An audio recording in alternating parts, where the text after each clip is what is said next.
At dinner with my husband's friends, one asked how we met.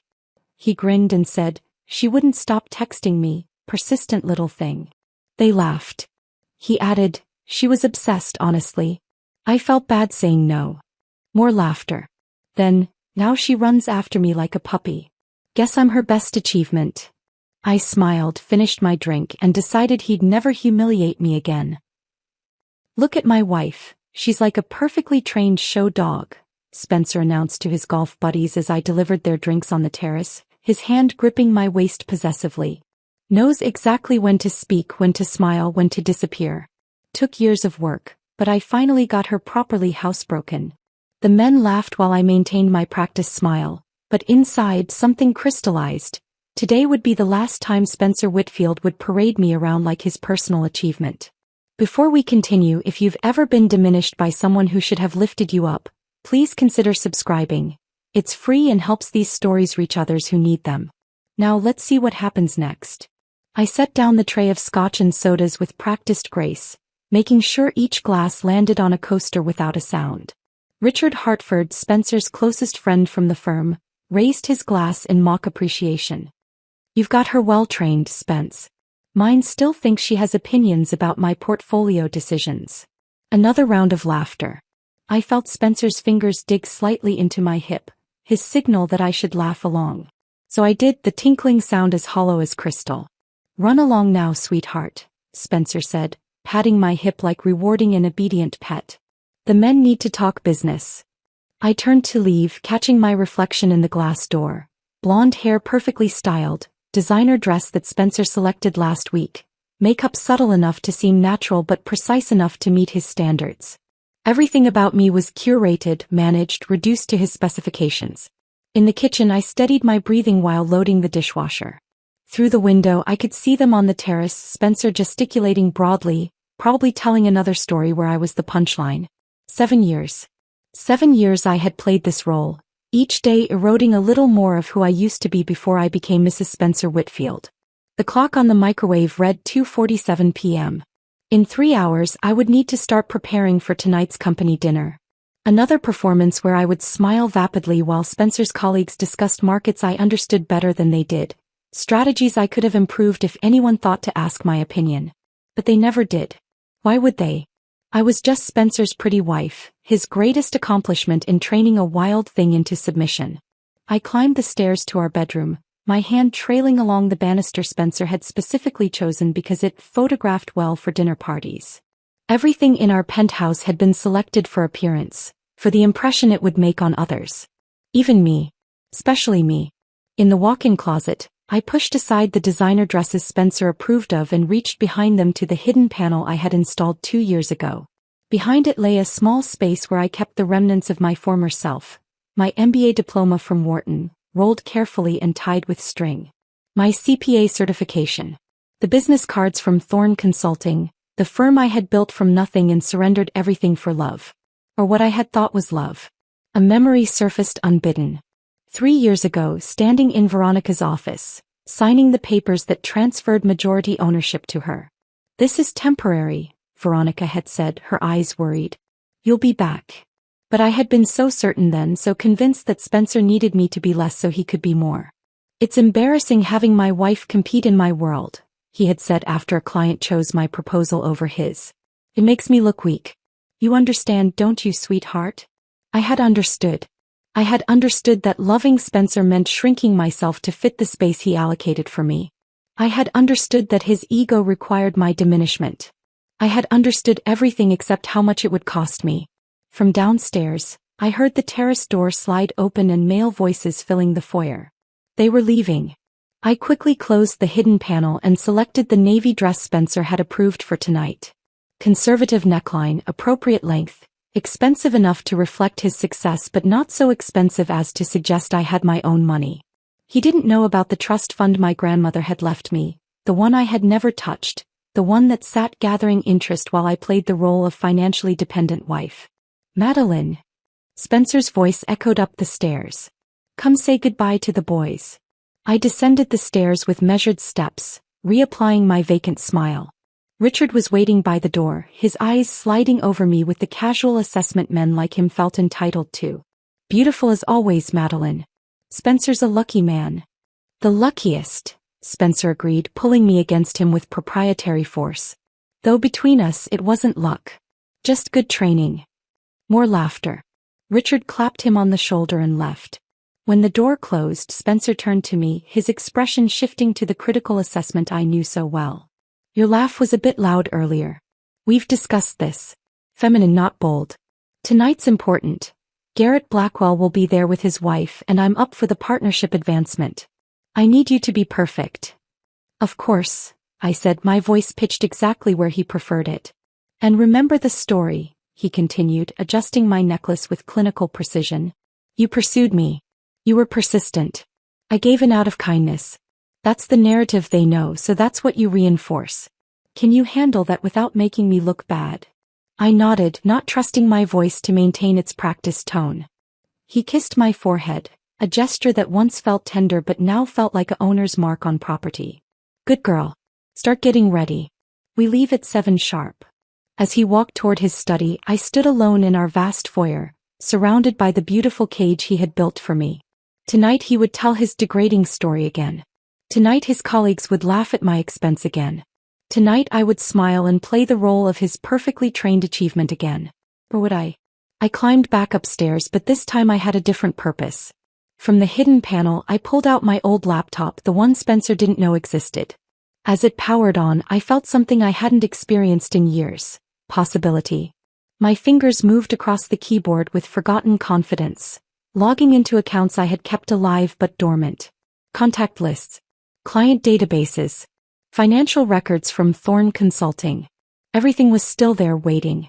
Just like the woman I used to be, somewhere beneath the surface of Spencer's creation. The clock showed 3:22 p.m. Less than 4 hours until dinner. 4 hours to prepare for another performance as Mrs. Spencer Whitfield, devoted wife and greatest achievement. But as I closed the laptop and began to dress, I knew something had shifted. That crystallized moment on the terrace hadn't been anger or hurt. Those emotions I had learned to bury. It was clarity. The simple, perfect understanding that I had been living as someone else's achievement long enough.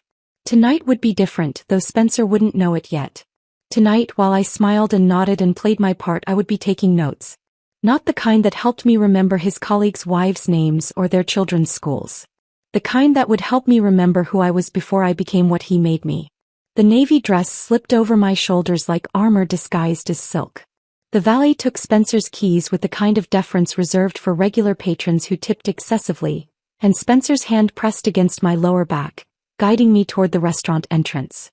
The pressure was firm, proprietary, the same way he might steer an expensive car into a parking space. Through the glass doors, I could already see the warm glow of the dining room, hear the sophisticated murmur of conversations that would soon include my degradation as entertainment. Shoulders back, Spencer murmured in my ear as we approached the hostess stand. And remember, let me lead the conversation tonight. Garrett's considering me for the Singapore project, and I can't afford any distractions. The hostess, a young woman whose name tag read Sophia, lit up when she saw Spencer. Mr. Whitfield. Your usual table is ready. Mr. and Mrs. Blackwell have already arrived. Her eyes skimmed over me without acknowledgement, as if I were an expensive accessory Spencer had worn to dinner. Perhaps that's exactly what I was. The restaurant hummed with the kind of controlled energy that comes with 3-figure entrees and year-long reservation lists.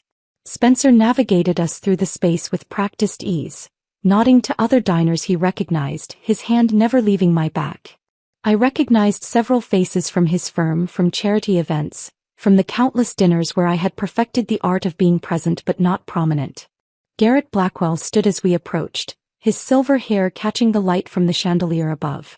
Eleanor remained seated, her assessment of my dress beginning at my shoes and traveling slowly upward, her expression revealing everything she thought about my choice before she had even said hello. The navy dress that Spencer had approved suddenly felt like a costume that didn't quite fit the role. Spencer. Garrett's handshake was the kind men perfect in business school, firm and slightly too long. And the lovely Madeline. The way he said lovely made it clear it was a courtesy, not an observation. Eleanor, you look wonderful, I said, taking my assigned seat. She was wearing Saint Laurent, I noticed, while mentally calculating that her earrings alone cost more than Spencer knew I had in my personal account. "Thank you, dear," Eleanor replied, her smile not reaching her eyes. "That's quite a classic dress." Code for boring. Safe. Unremarkable. Everything Spencer wanted me to be. "She doesn't need flash," Spencer said, already signaling the waiter for drinks. "Natural beauty and all that." He said it like he was defending a purchase, explaining why he had chosen the practical model over the luxury one. Garrett was already 3 stories into firm gossip when our drinks arrived. A martini for me, exactly how Spencer had ordered it without asking my preference. Whiskey neat for him and Garrett. White wine for Eleanor, who held her glass like a prop she had no intention of actually drinking from.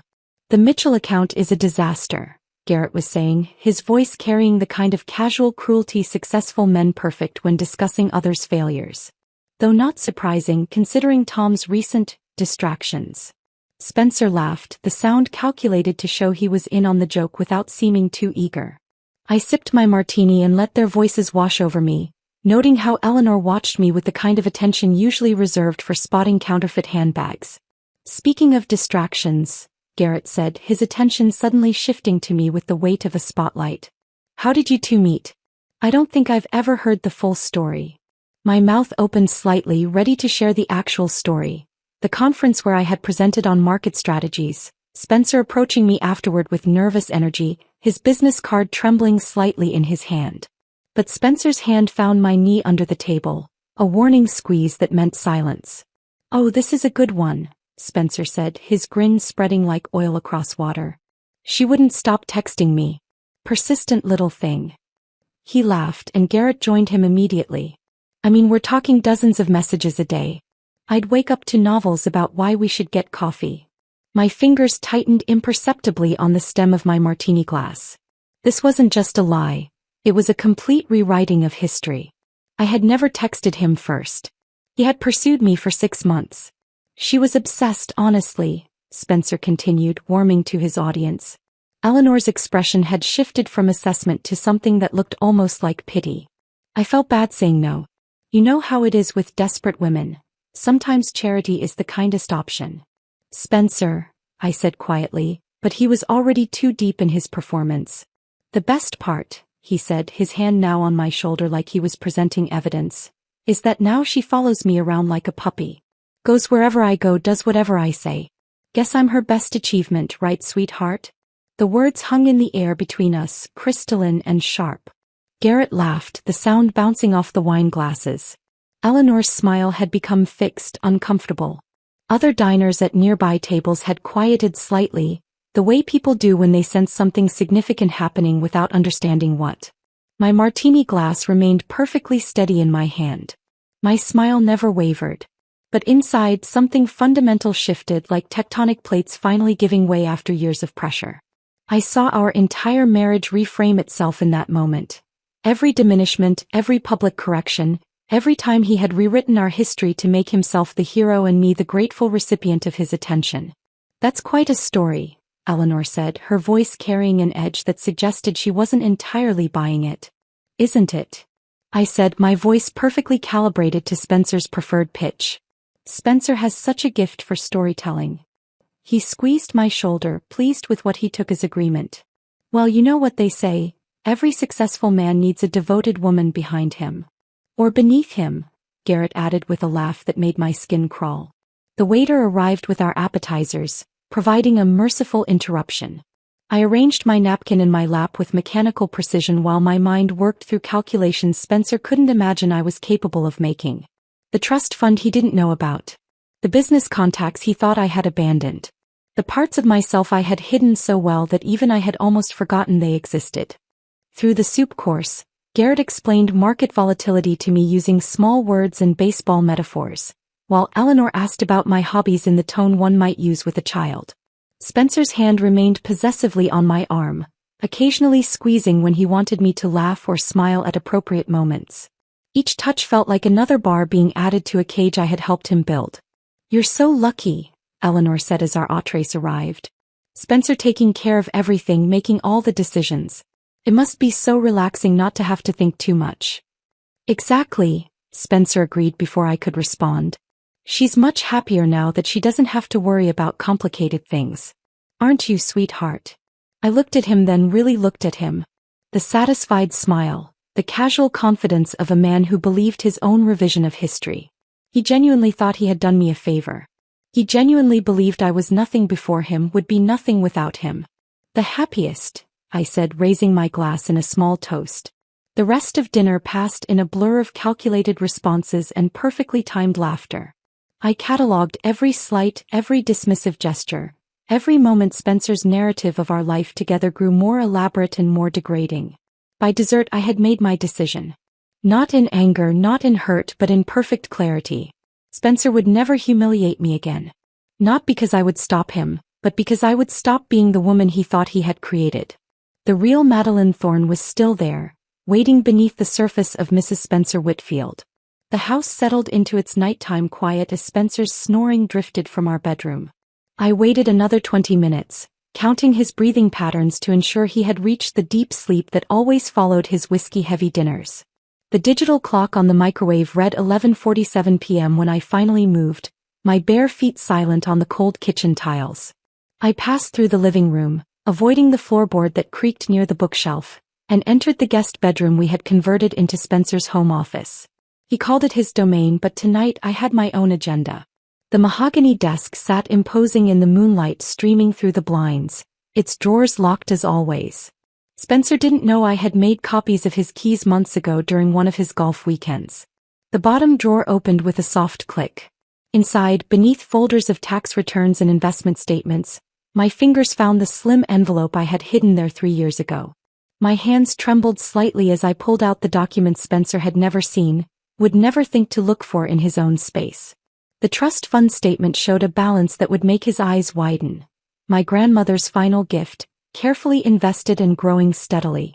$8.7 million that he believed didn't exist because I had let him assume my family was ordinary middle-class struggling. Beneath the statement lay my Wharton MBA diploma, the gold seal still bright despite the years. 3 offer letters from Fortune 500 companies, each proposing salaries that dwarfed what Spencer made even now. I had turned them all down. For him. For us. For a love that had required me to be less so he could feel like more. I carefully returned everything to its hiding place and moved to Spencer's computer. He thought his password was clever.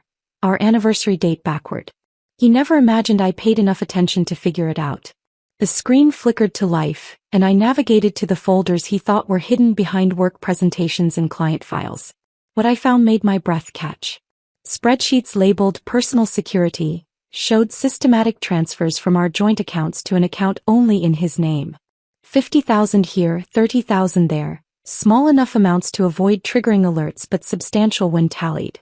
Over the past 2 years he had moved nearly $400,000. My money. My contribution from the small inheritance from my father that I had added to our joint savings, trusting him to manage it. The emails were worse. Conversations with his lawyer friend, Daniel, discussing asset protection strategies and preemptive financial planning.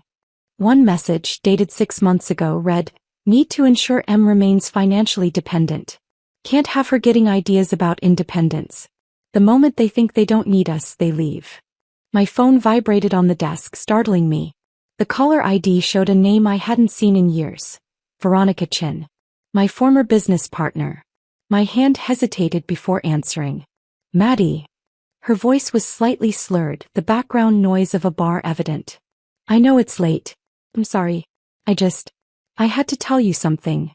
"Veronica, what's wrong?" "Nothing's wrong. Everything's wrong. God, I'm drunk." She laughed, but it sounded sad. "I kept your name on the contracts, Maddie. 3 of them. The big ones. Morrison Industries, the Hartley Group, and that pharmaceutical company. You still own 40% of the firm." The room seemed to tilt. "What are you talking about?" "I never filed the transfer paperwork. I kept telling myself it was an oversight, but honestly, I knew he was destroying you, and I knew you'd need an escape route eventually." She paused, and I heard ice clinking in a glass. "The firm is worth $12 million now, Maddie. Your 40% is just sitting here waiting for you to come back." My legs felt weak. I sat down hard in Spencer's leather chair. "Veronica, don't say anything now. Just know it's here. You're still listed as co-founder, senior partner on leave. The door is open whenever you're ready to walk through it. She hung up before I could respond. I sat in the darkness, my mind racing through calculations and possibilities. Spencer had been stealing from me while I had been sitting on a fortune he knew nothing about. The irony was almost funny, except nothing about this felt like laughter. At 2 a.m., I found myself driving through empty streets toward the industrial district. The storage unit facility was deserted except for security lights casting long shadows between the rows. Unit 47B. I hadn't been here in over a year, but the key was still on my keychain, hidden among the others. The metal door rolled up with a grinding sound that seemed too loud in the silence.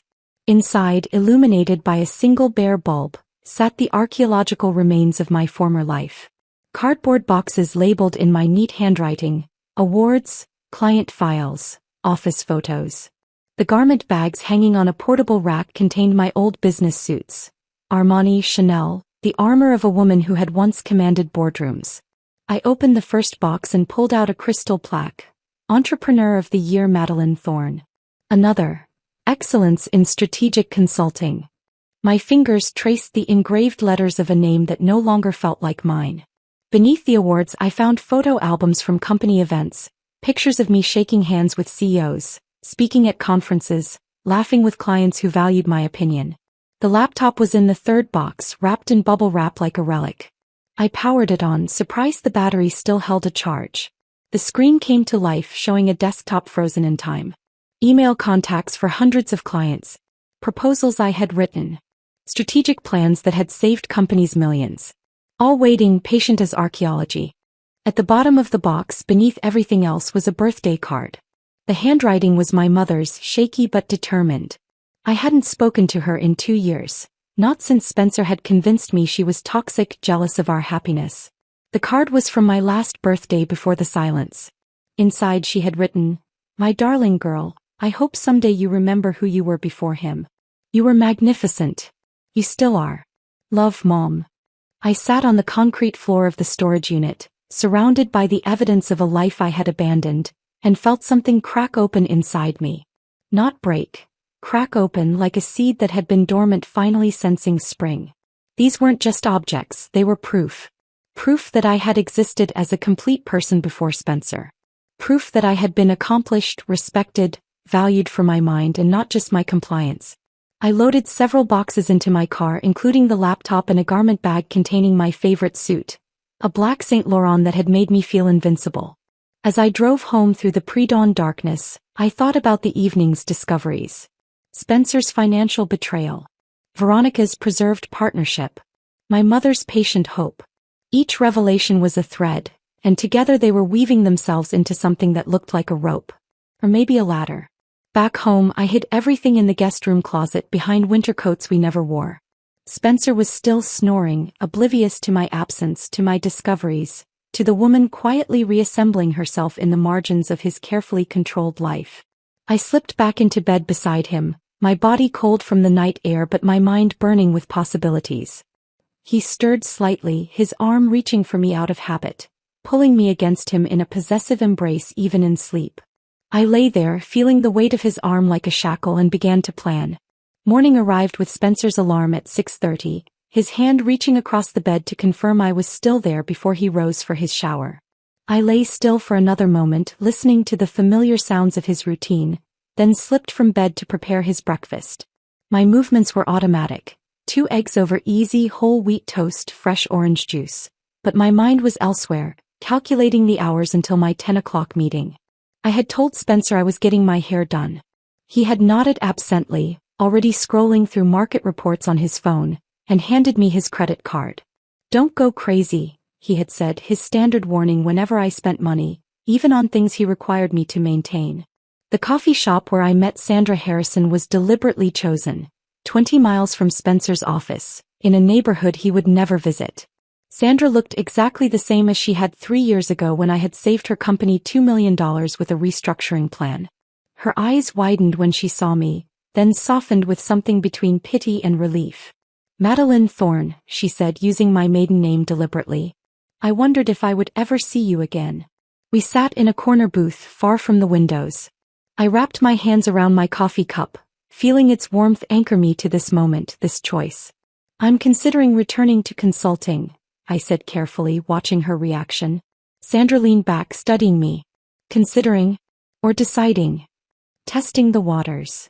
She stirred her coffee slowly, seeming to weigh her words. Your husband approached me last year. Did you know that? He tried to pitch his firm's services, said he could offer better rates than our current advisors. My expression remained neutral, but inside, something tightened. I wasn't aware. He was. Sandra paused, choosing her words carefully. Unprepared. Arrogant. He actually told me that women-owned businesses like mine needed masculine strategic thinking to truly succeed. I had him escorted out after 20 minutes. The coffee suddenly tasted bitter. Spencer had never mentioned approaching Sandra, never mentioned the rejection. But it explained his increased irritability last spring, his sharp comments about female executives being diversity hires. He didn't know about our history, Sandra continued. Didn't realize you had restructured my entire operation. When I mentioned your name, he actually laughed and said you were playing at business before you met him. I set down my cup carefully, controlling the tremor in my hands. I see. Sandra reached across the table, her fingers briefly touching mine. Your strategic mind saved my company, Madeline. If you're really coming back, I have 3 projects waiting. Real money, real challenges. Interested? Yes, I said, the word escaping before I could second-guess it. After leaving Sandra, I drove to a small business district in Riverside, where I had leased a modest office suite under M. Thorne Consulting. The space was simple. 1 room with a desk, 2 chairs, and a window overlooking a quiet street. Nothing like the glass-walled corner office I had once occupied, but it was mine. I spent an hour setting up the essentials. New laptop purchased with my hidden funds. Business cards with my name in raised lettering. A single orchid on the desk, purple and defiant. I opened bank accounts at 3 different institutions, carefully moving money from my trust fund, establishing financial independence piece by piece. By noon, I was back home, preparing Spencer's preferred lunch for when he occasionally worked from home. Turkey sandwich, no mayo, lettuce on the side because he didn't like it soggy. I was plating it when my phone rang. Eleanor Blackwell. Madeline, darling, are you free for lunch tomorrow? There's a new place in Westmont I'm dying to try. Eleanor had never invited me anywhere without Spencer. My instinct was to decline, but something in her tone made me pause. Of course. What time? The next day, Eleanor was already seated when I arrived, a glass of wine half empty despite it being barely noon. She looked different without Garrett beside her. Smaller, more human, less like a perfectly positioned accessory. I need to tell you something, she said without preamble as I sat down. About Spencer. My spine straightened, but I kept my voice level. Oh. 2 years ago at the firm's Christmas party, I saw him with his secretary in the coat room. They weren't discussing quarterly reports. She took another sip of wine. I assumed you knew. The way you always smile through everything, I thought you had one of those arrangements. You know, where wives look the other way for the lifestyle. The room seemed to tilt slightly. Kelly. 23-year-old Kelly with the accounting degree and the nervous laugh. I had trained her on Spencer's coffee preferences, his filing system, his meeting schedule. She had sent me a thank you card. I didn't know, I said quietly. Eleanor's face crumbled slightly. Oh honey, I'm sorry. I thought. Garrett says all the wives know and just pretend not to. It's apparently standard procedure at the firm. Standard procedure. My husband's infidelity was standard procedure. Why are you telling me now? I asked. Eleanor signaled for another wine. Because last week at your dinner when he told that awful story about you chasing him, I saw your face. Really saw it. And I recognized something I see in my own mirror every morning. We sat in silence for a moment, 2 women trapped in similar cages, recognition passing between us like a secret handshake. 3 days later, I sat in Patricia Kemp's office, a modest space in a strip mall 40 minutes from home. Patricia was not what I expected. No power suit, no intimidating desk. She wore a simple cardigan and had kind eyes that had seen too many women in my position. Tell me about your situation, she said simply. I laid out everything. The hidden trust fund. The business partnership Veronica had preserved. The systematic financial transfers Spencer had made. His affair. The emotional degradation. Patricia took notes in neat handwriting, occasionally nodding. "I need to tell you something," she said when I finished. "This isn't Spencer's first marriage." My breath caught. He was engaged before. 8 years ago. It ended with a sealed settlement, which usually means money changed hands to keep details private. I did some checking. The woman's name was Rachel Morrison. She now lives in Seattle and runs a successful marketing firm. Patricia pulled out a folder. I reached out to her discreetly. She couldn't say much due to the settlement terms, but she did say one thing. Tell her to document everything and leave before he breaks her completely. The words hung in the air between us. I was not the first woman Spencer had tried to diminish into nothing. I was just the current one. Patricia leaned forward. "Madeline, between your trust fund, your business partnership, and what we can prove about his financial deceptions, you have significant power here. More than you realize.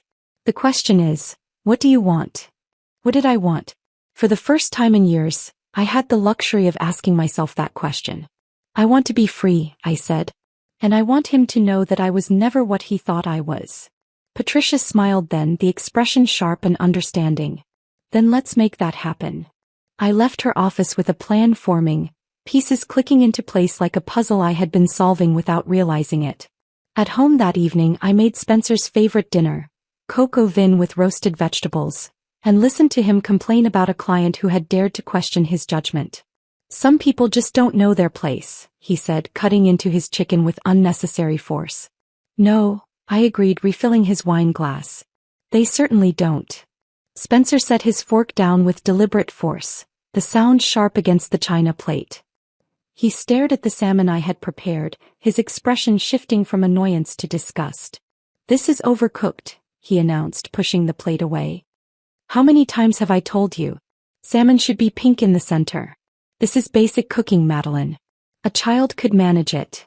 I looked at the perfectly cooked fish, its interior the exact shade of coral that my culinary instructor at Le Cordon Bleu would have praised. But mentioning my training would only escalate his mood, which had been deteriorating for weeks since his latest deal fell through. "I'll make you something else," I offered, already standing. "Don't bother. I'll grab something at the club." He stood, straightening his tie with sharp movements. Maybe they can manage a simple meal without destroying it. After he left, I sat alone at our dining table, staring at the abandoned plates. The salmon was perfect. We both knew it. But perfection had become another weapon in his arsenal, something to deny me even when evidence sat directly in front of him. The next morning, Spencer found me reading in the living room, a new biography of Katharine Graham I had picked up from the library. "Pretentious choice," he commented, barely glancing at the cover. "You realize she ran the Washington Post? That requires actual business acumen and education. Bit ambitious for someone who never even finished college, don't you think?" I closed the book carefully, my 3 degrees burning like hidden coals in my chest.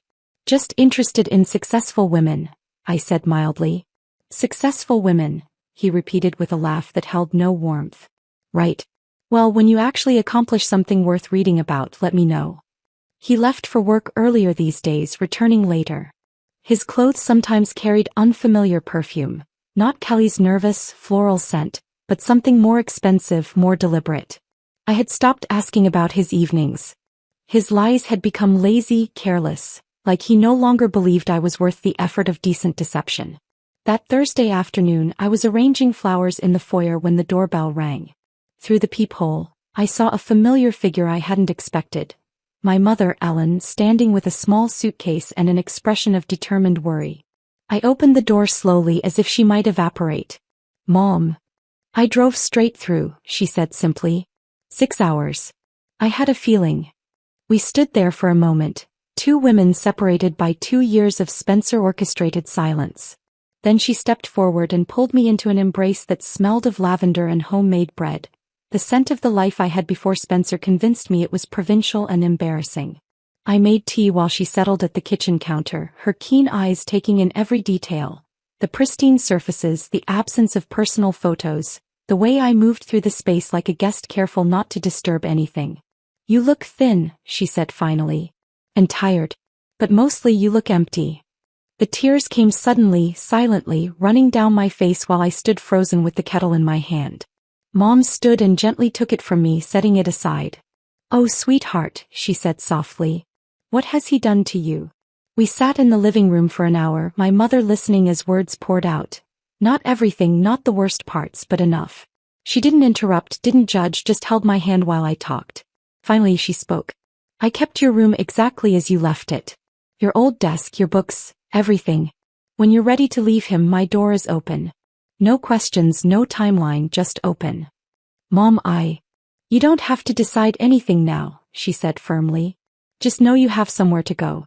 Someone who remembers who you really are." She left before Spencer returned, but her presence lingered like a promise.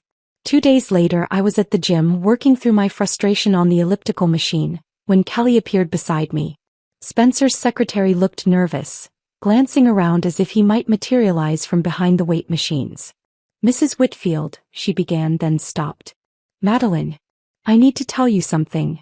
I slowed my pace, studying her. She was wringing her hands, her usual nervous gesture amplified. "It's about Mr. Whitfield, Spencer. I've been wanting to say something for months, but I was scared of losing my job." "What about him?" I kept my voice neutral, though my pulse quickened. "He's been sabotaging you," she blurted out. "I've heard him on calls telling people you're unstable, that you have mental health issues, that you're unreliable. He turned down 3 job inquiries for you last month alone. People calling about consulting positions. He told them you weren't interested, that you couldn't handle the pressure." The gym sounds faded to white noise. "He's been taking my calls?" Kelly nodded miserably. "He had IT redirect your professional emails to his account. I saw him delete an invitation for you to speak at a Women in Business conference.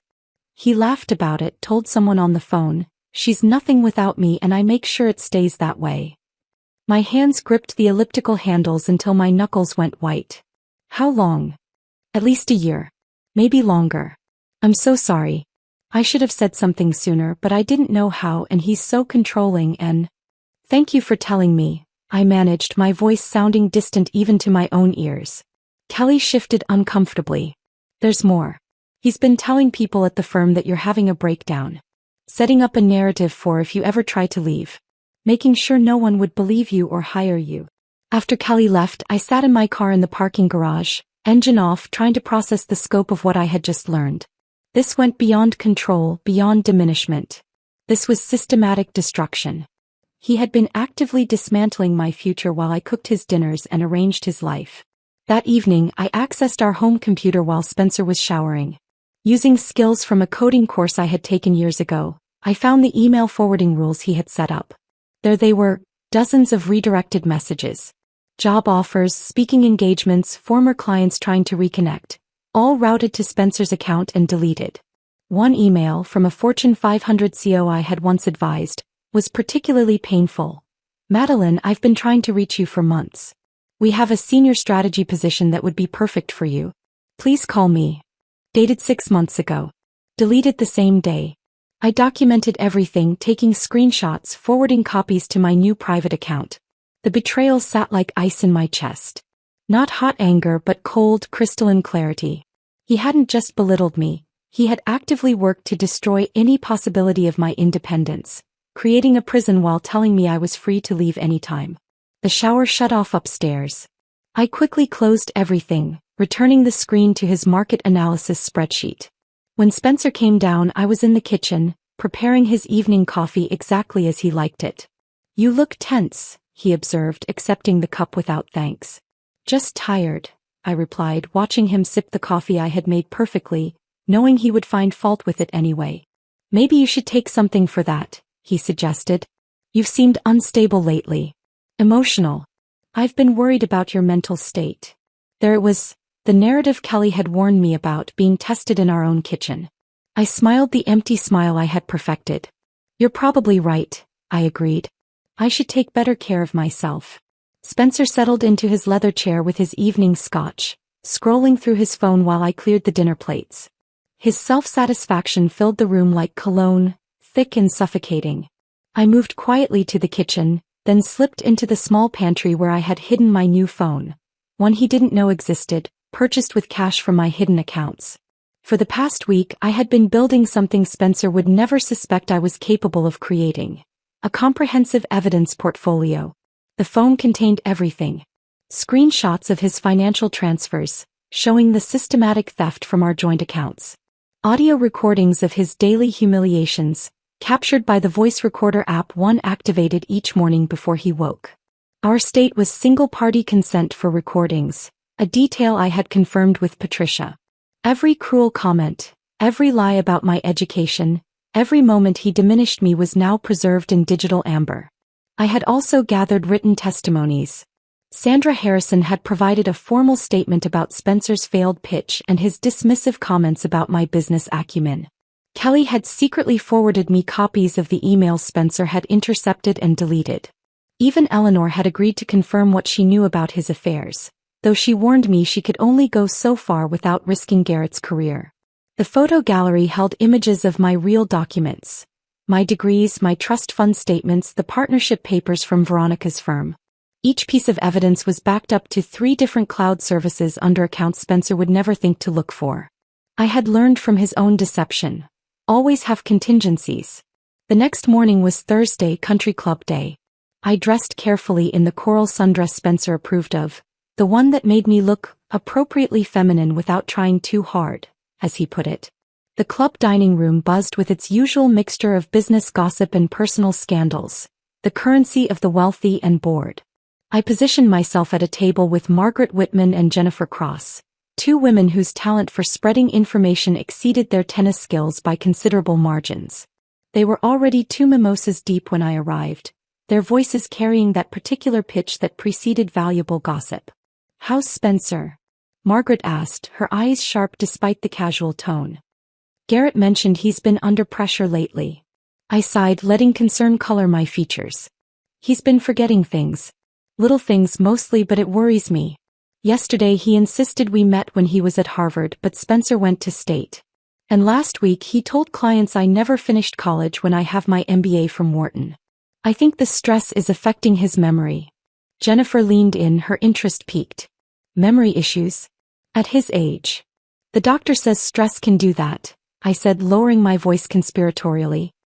"He's been confused about our finances too, moving money around without remembering why. I found transfers he couldn't explain. I'm trying to be supportive, but it's frightening." Margaret touched my hand sympathetically. "You poor thing. It must be so difficult watching him struggle." Within hours, I knew the story would spread through their networks, each retelling adding its own embellishments. Spencer's reputation for sharp precision would develop hairline cracks, doubt seeping in like water through limestone. That afternoon my phone buzzed with a call from Veronica. I answered in my car, parked at a overlook 20 minutes from home. "It's official," she said without preamble. "Full reinstatement as senior partner, 40% stake as originally structured, and a corner office waiting. But here's the interesting part. I've been doing research. Remember Morrison Industries? Hartford Group? Pembroke Financial? Spencer's failed pitches from last year. Exactly. I've had informal conversations with all 3. They're interested in working with someone who understands where Spencer's strategies went wrong. Someone who could offer a corrective approach." My heart rate quickened. "You want to target his failures." "I want to offer better solutions to companies that have already seen his limitations. It's not personal, it's business. The fact that it also happens to be poetic justice is just a bonus." She outlined the proposal. I would lead a new division specifically designed to capture clients dissatisfied with traditional firms like Spencer's. My insider knowledge of his methods, combined with my own strategic expertise, would give us a significant advantage. "When?" I asked. "Whenever you're ready. But Madeline, Morrison Industries wants to meet next week. Their CEO James Morrison specifically asked for you. Apparently, Sandra Harrison sang your praises at a conference last month." After the call, I drove to Nordstrom at the upscale mall 40 minutes away where Spencer never shopped. In the designer section I found it, a black Oscar de la Renta gown that cost $12,000. The sales associate's eyes widened when I produced my private credit card, the one linked to my trust fund. "Special occasion?" she asked while processing the payment. "You could say that." At home, I hung the dress in the back of my closet behind old coats Spencer never noticed. Then I stood before our bedroom mirror, practicing. Not preening or checking my appearance, but rehearsing the words I would say at his company gala next week. Thank you all for this warm reception. I'm delighted to announce the reopening of Thorn Consulting, in partnership with Chin Strategies. We've already secured 3 major clients, including Morrison Industries. I refined each phrase, calibrated my tone, professional, confident, the voice of a woman who had never been diminished. The voice Spencer had spent 7 years trying to erase. My phone buzzed with a text from Patricia Kemp.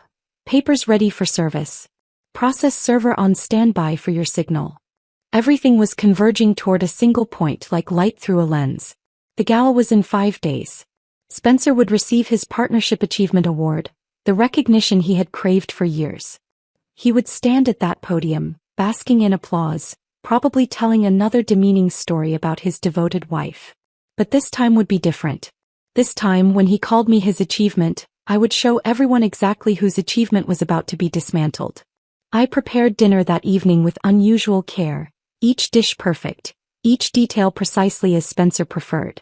He arrived home late, barely acknowledging the effort, lost in preparation for his moment of triumph. The gala's Tuesday, he reminded me unnecessarily. Wear something appropriate. Not too flashy. You know how you get carried away sometimes. Of course, I replied, thinking of the $12,000 gown hidden in our closet. I know exactly what to wear. He nodded, satisfied with my compliance, and returned to his phone. I watched him for a moment. This man who had systematically tried to erase me, who had built his confidence on the foundation of my diminishment. He had no idea that the ground beneath him had already shifted, that the walls of his carefully constructed narrative were about to collapse. Tuesday couldn't come soon enough. Tuesday arrived with unseasonable warmth, the kind that made flowers bloom too early and left everyone slightly off balance. I spent the morning at my office, my real office, reviewing the Morrison Industries contract one final time while Spencer believed I was at the spa preparing for his big evening. The irony wasn't lost on me that he had given me extra money for hair and makeup, unknowingly funding the very transformation that would end his carefully constructed narrative. The Fairmont Hotel's ballroom glittered with the kind of understated elegance that whispered money rather than shouting it. I arrived separately from Spencer, claiming a nail appointment had run long. In truth, I had needed those extra minutes to steady my breathing, to practice my smile one more time in the car mirror, to remind myself that after tonight, I would never have to practice this particular smile again. The cocktail hour was already in full swing when I entered, the black Oscar de la Renta gown moving like liquid shadow around me. Several heads turned, not the polite, dismissive glances I usually received as Spencer's accessory, but genuine double takes. The dress was a statement, and everyone in that room spoke the language of expensive statements. Spencer stood near the bar, surrounded by his usual circle, his hand gesturing broadly as he told some story that had Garrett laughing. He hadn't noticed me yet. Perfect. I began with Margaret Whitman, who stood with a group of partners' wives near the silent auction tables. "Madeline, my God, that dress," she breathed, her eyes scanning the designer gown with obvious envy. "Thank you," I said, accepting a glass of champagne from a passing waiter. "Spencer doesn't know I bought it. He's been so confused lately about our finances, I didn't want to worry him further." "Is he still having those memory issues?" Jennifer Cross had materialized at my elbow, drawn by the scent of developing drama. I sighed, letting concern shade my features. "It's getting worse. Last night he told David from accounting that I was his secretary before we married." His secretary. Can you imagine? I was actually consulting for Fortune 500 companies when we met, but he seems to have completely rewritten history. The women exchanged glances, the kind that preceded extensive phone calls and lunch discussions. I moved through the room strategically, stopping at James Harrison's group next. Spencer's senior partner stood with several board members, their wives hovering at the periphery of their business discussion. "James," I said warmly, extending my hand. He took it, his expression puzzled but polite. "Madeline, you look different tonight." "Thank you. I wanted to look my best for Spencer's big moment." I paused, then added with calculated casualness, "Though I do worry about him. He's been under such pressure." "Did he tell you he's been calling my MBA program a hobby course?" Wharton might be disappointed to hear their graduate degree described that way. James's eyebrows rose. You went to Wharton? Class of 2014. Graduated summa cum laude. I smiled softly. But Spencer prefers to forget that. He's been telling people I never finished college. The stress really has affected his memory. I left James processing this information and found Eleanor Blackwell near the windows. She watched me approach with something like anticipation in her eyes. You're really doing it, she said quietly. Doing what? I asked, though we both knew. Whatever it is you're about to do. You're glowing with it. She touched my arm briefly. Good for you. The dinner bell chimed and we moved toward our assigned tables. Spencer finally noticed me as I approached, his eyes widening at the dress before his expression shifted to irritation. What are you wearing? He hissed under his breath. That's not the dress we discussed. I thought you'd like it, I replied calmly, taking my seat.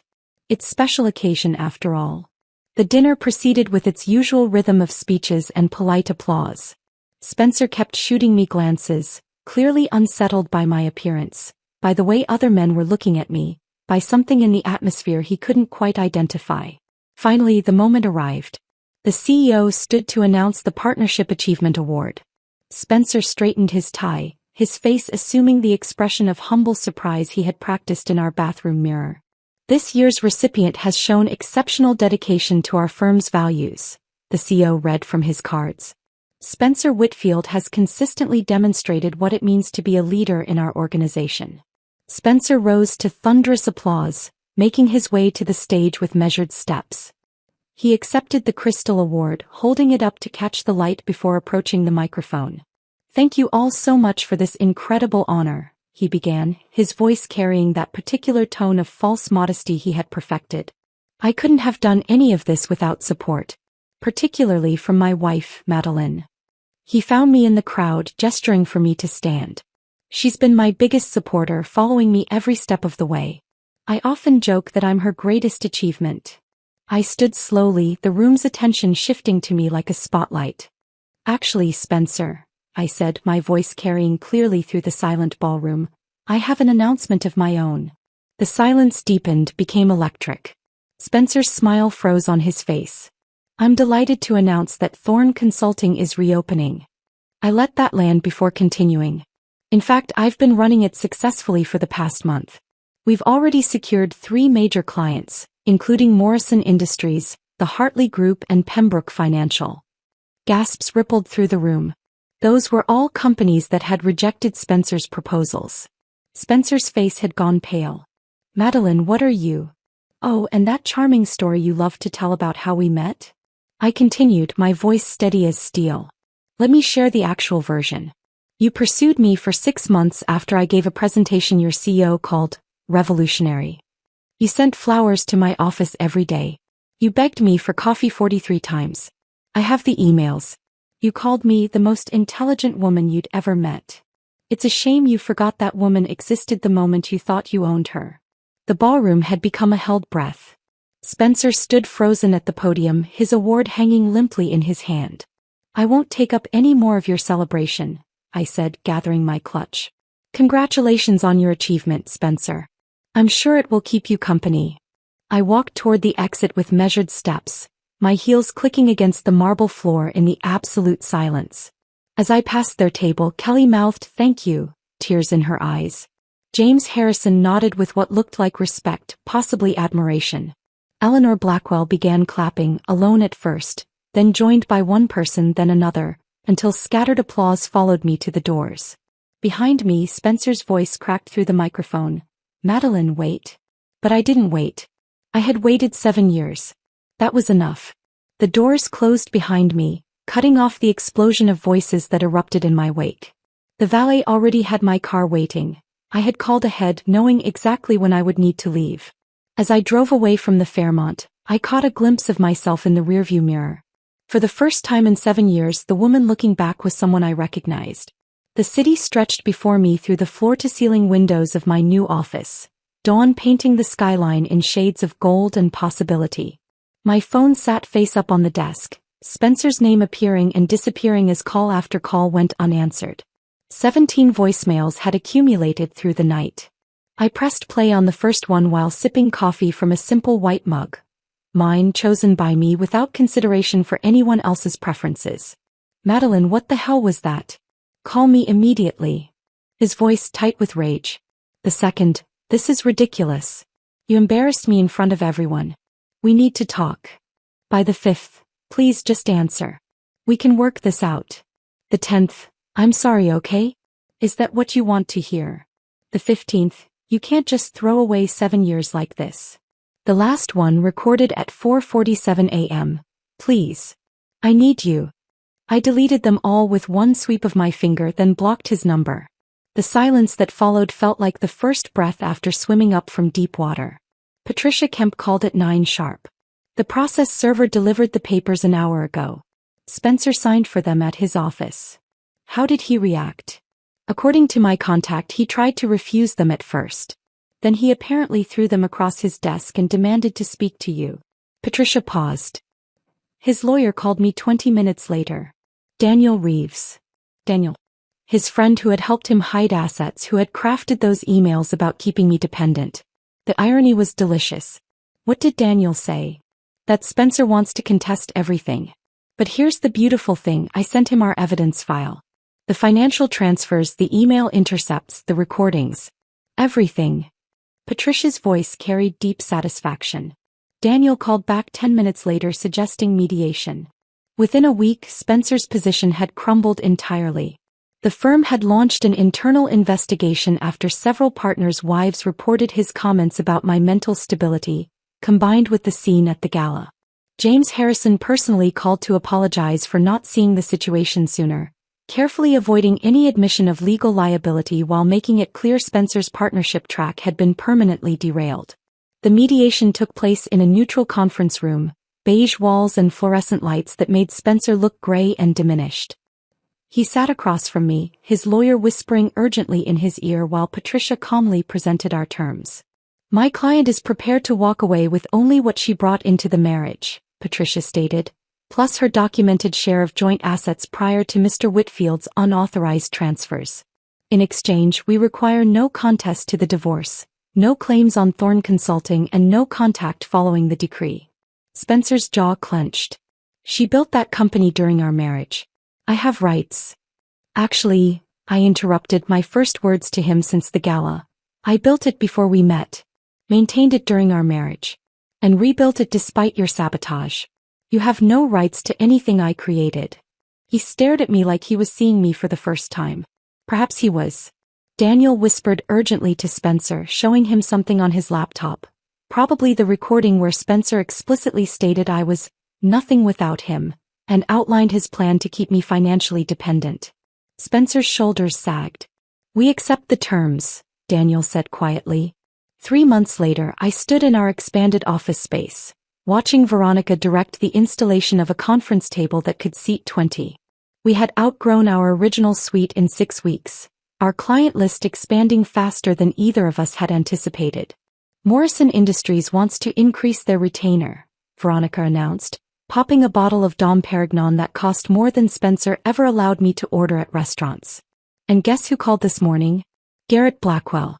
He wants to jump ship from Spencer's firm and bring his portfolio with him. I accepted a glass of champagne, the bubbles rising like tiny celebrations. What about Spencer? James mentioned he's been encouraged to pursue opportunities elsewhere. Apparently his last 3 presentations were disasters. Clients said he seemed distracted, unprepared. She raised her glass. To karma. To freedom, I corrected, and we drank. My phone buzzed with a text from an unknown number. I almost deleted it unopened, but something made me look. It was from Spencer.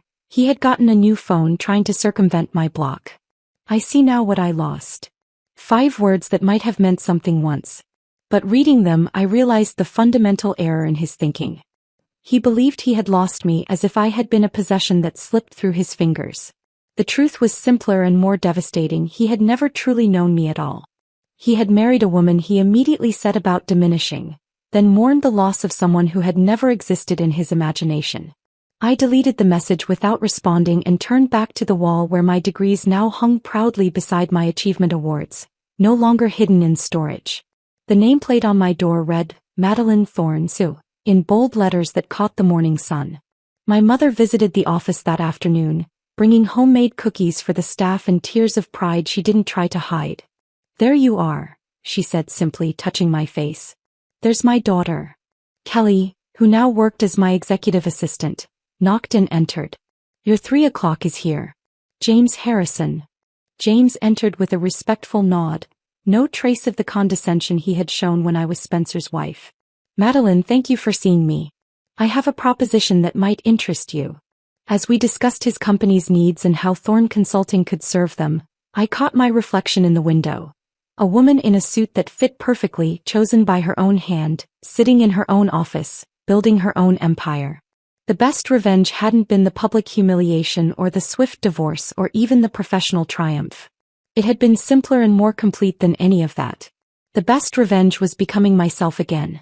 Not the self Spencer had tried to erase, but an even stronger version who had survived his diminishment and emerged not just intact but transformed. Spencer had called me his achievement once, as if I were something he had crafted. But achievements aren't crafted by others. They're earned through our own strength, resilience, and refusal to accept less than we deserve. And this achievement, this life I was building, belonged to no one but me. If this story of calculated revenge resonated with you, hit that like button right now. My favorite part was when Madeline stood up at the gala and revealed she'd already secured Spencer's rejected clients. What was your most satisfying moment? Share it in the comments below. Want more stories of people reclaiming their power and turning the tables on those who wronged them? Subscribe and hit that notification bell so you never miss an upload.